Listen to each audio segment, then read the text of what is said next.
Marine sentries at the West Wing. These Marines don't guard the building like Secret Service agents do. Instead, they serve as a visible indicator that the Commander-in-Chief is working inside the West Wing. Every person entering or leaving passes through doors these Marines open and close. A single buzzer from the Secret Service officer inside signals someone approaching. 3 buzzes means the President himself is leaving. The Marine opens the door, comes to attention, and holds position. Selection for this post is highly competitive. Only 4 Marines in the entire Marine Corps serve in this capacity at any given time. They undergo screening based on military bearing, discipline, and appearance before assignment. Once selected, they follow strict protocols. No talking, no smiling, no movement beyond the required duties. If a Marine has an itch, they endure it. If a camera films them, they remain perfectly still. The position carries unexpected challenges. Cameras constantly record these Marines since the West Wing entrance serves as a backdrop for news coverage. One Marine stood perfectly still when a massive Christmas tree fell over next to him during a windstorm. The video went viral. Every twitch, every scratch, every moment of lost composure could end up broadcast to millions. These sentries practice every movement down to the smallest details, rehearsing the precise way they open and close doors with the coordination of a drill team. Military aides to the President. 5 military officers work in rotating shifts, 1 from each service branch, plus the Space Force. These officers hold ranks from Major through Lieutenant Colonel and maintain top-secret clearances through the most rigorous background investigation the government conducts. They call this clearance Yankee White. Their primary responsibility involves carrying a 45-pound leather briefcase everywhere the President goes. This briefcase contains the Nuclear Launch Authorization System. Inside sits the Black Book with retaliatory strike options, a directory of secure locations where the President could shelter during attack, emergency broadcast procedures, and authentication codes. The military aide carrying this briefcase must stay within arm's reach of the President at all times. On Marine One, aboard Air Force One, in motorcades, at foreign summits. The briefcase never leaves presidential proximity. The system works through verification protocols. If the President decides to authorize nuclear weapons use, the aide opens the briefcase. The President reviews strike options with defense leadership and selects a plan.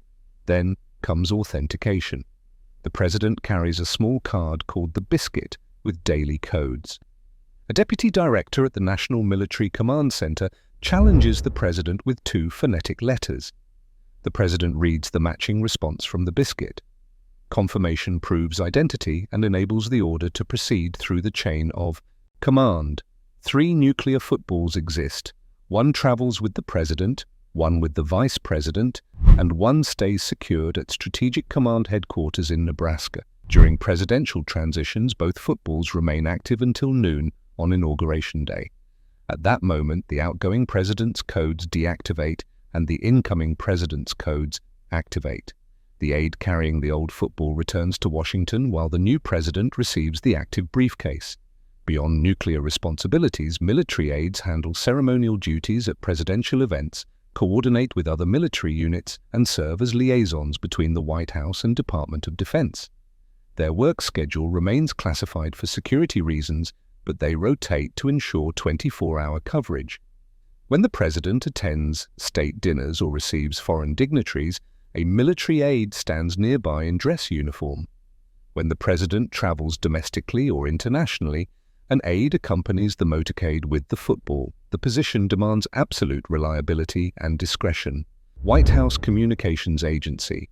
Military communications technicians and audiovisual specialists work inside the White House building itself, providing immediate technical support for presidential communications and events.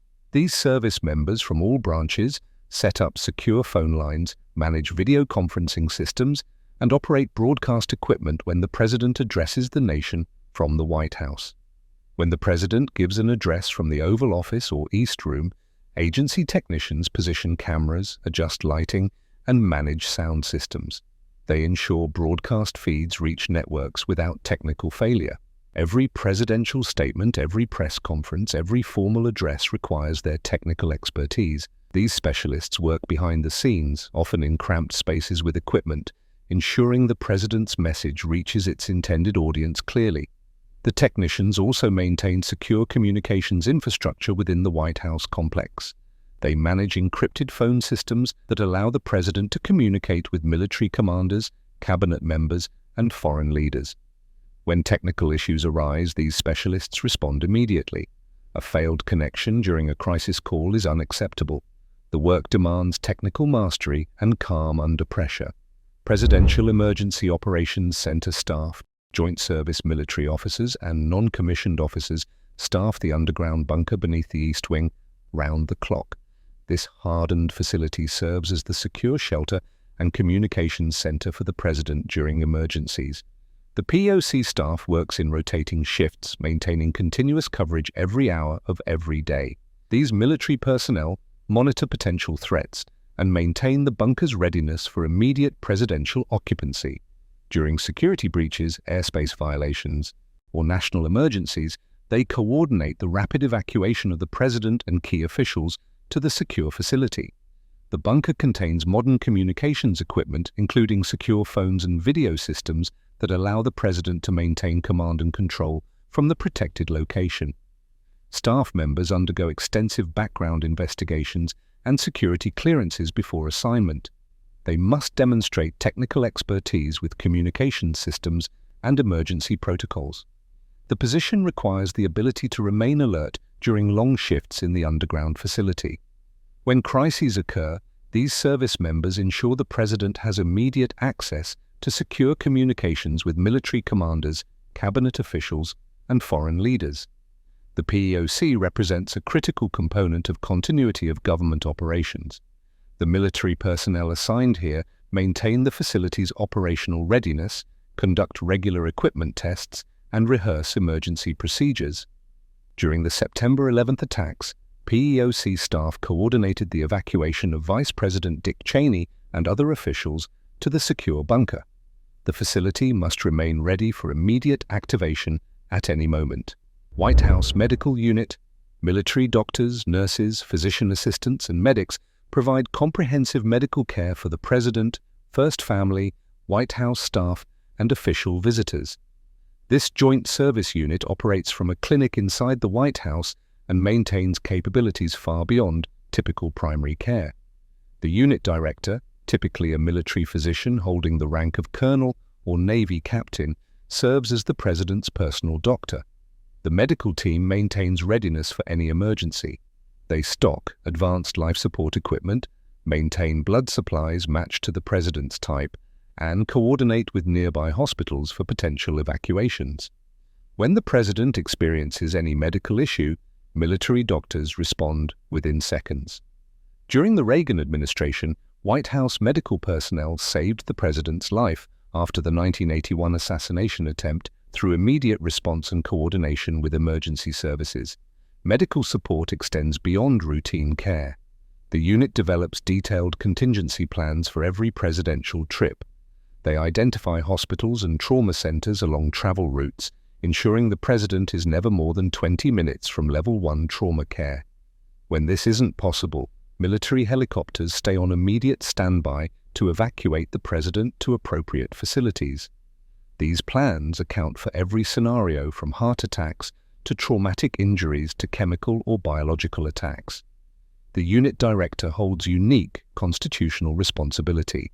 Under 25th Amendment implementation guidelines, this officer serves as the primary official advising the cabinet on whether the president can discharge the powers and duties of office. This means the medical unit director could trigger constitutional processes if the president becomes incapacitated. The weight of this responsibility requires not just medical expertise, but also understanding of constitutional law and political implications. Medical personnel accompany the president on all travel. A military doctor stays within immediate response distance whether the president visits another city or travels overseas. The medical team brings necessary emergency equipment and coordinates with local facilities. They maintain global medical intelligence, tracking disease outbreaks, hospital capabilities, and medical resources in regions the president might visit. This preparation ensures medical response regardless of location. White House social aides.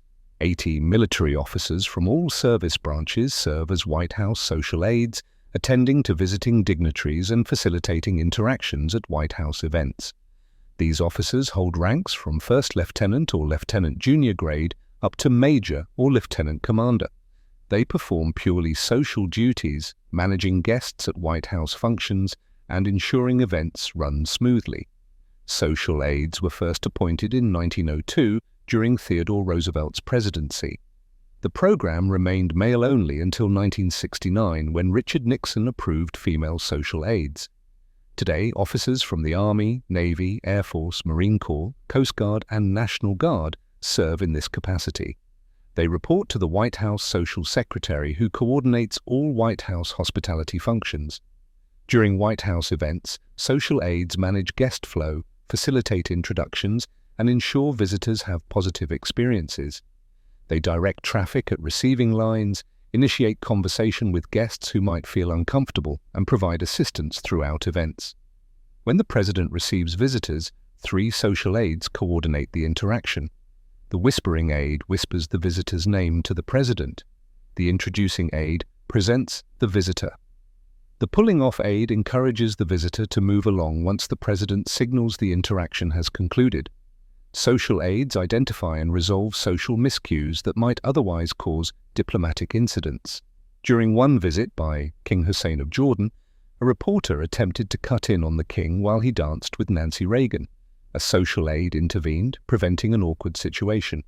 These officers must demonstrate exceptional social intelligence, cultural awareness, and diplomatic skills. The role combines military professionalism with hospitality expertise. Social aides attend state dinners, holiday receptions, arrival ceremonies, and other White House functions. They wear dress uniforms, representing their services while assisting guests.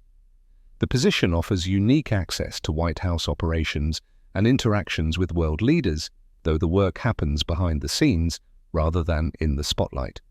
Assignment as a social aide is competitive and requires nomination. Officers must demonstrate superior military bearing, maturity, discretion, and interpersonal skills. Presidential food service. Navy enlisted culinary specialists prepare all meals consumed at the White House. These sailors undergo rigorous selection and training before assignment to presidential food service. They must demonstrate exceptional culinary skills, creativity, and attention to detail. Every meal served to the President, First Family, guests and staff is prepared by military cooks. The White House kitchen operates like a high-end restaurant, but with security protocols that commercial establishments never face. Culinary specialists shop for ingredients, inspect all food for quality and safety, and prepare dishes from scratch. They accommodate dietary restrictions, cultural preferences, and individual tastes. When foreign dignitaries visit, they research traditional cuisines and prepare authentic dishes that honor guests. The Navy Mess, established in 1951, provides dining facilities for White House staff and has operated continuously under Navy management since its creation. Presidential food preferences become institutional knowledge. Navy cooks learn favorite dishes, dietary habits, and meal timing for each First Family. They adjust menus seasonally, plan holiday feasts, and create special occasion meals. The galley also serves White House staff, preparing hundreds of meals daily. Despite this volume, quality standards remain constant. Cooks must be ready to prepare meals at any hour, as presidential schedules rarely follow normal dining times. Food safety is paramount. Military cooks control every step from ingredient procurement to final plating. This eliminates risks of contamination or tampering that could threaten presidential health. All food storage, preparation surfaces, and serving equipment undergo constant sanitization. Cooks maintain detailed records tracking ingredients, preparation methods, and serving times. This chain of custody ensures accountability for every dish that reaches the presidential table. White House Transportation Agency. Military drivers and mechanics maintain the presidential motorcade and provide ground transportation for White House operations. This agency, which began as the White House Garage in 1909, became a military unit in 1963. Today it operates as part of the White House Military Office, providing transportation support for the President, Vice President, and other officials. The agency maintains the presidential limousine, known as the Beast, along with support vehicles, security vehicles, and staff transportation. Military mechanics ensure every vehicle operates flawlessly. Preventive maintenance, inspections, and repairs follow strict protocols. Vehicles used for presidential transport undergo constant monitoring and testing. No mechanical failure is acceptable. Military drivers receive specialized training in defensive driving, evasive maneuvers, and emergency procedures. They must maintain perfect driving records and demonstrate exceptional vehicle control skills. When the President travels by motorcade, military drivers operate many of the support and logistics vehicles. They coordinate with Secret Service drivers who operate the presidential limousine itself, providing seamless transportation support. The agency also manages vehicle logistics for White House travel. When the President visits other cities, transportation vehicles are shipped ahead by military cargo aircraft. This ensures familiar, secure transportation is available regardless of location. Coordinating this movement requires detailed planning and flawless execution. Vehicles must arrive, undergo inspection, and be positioned properly before presidential arrival. To see how those logistics and decisions flow through the military chain of command, check out our breakdown. Every rank in the U.S. Army explained in detail.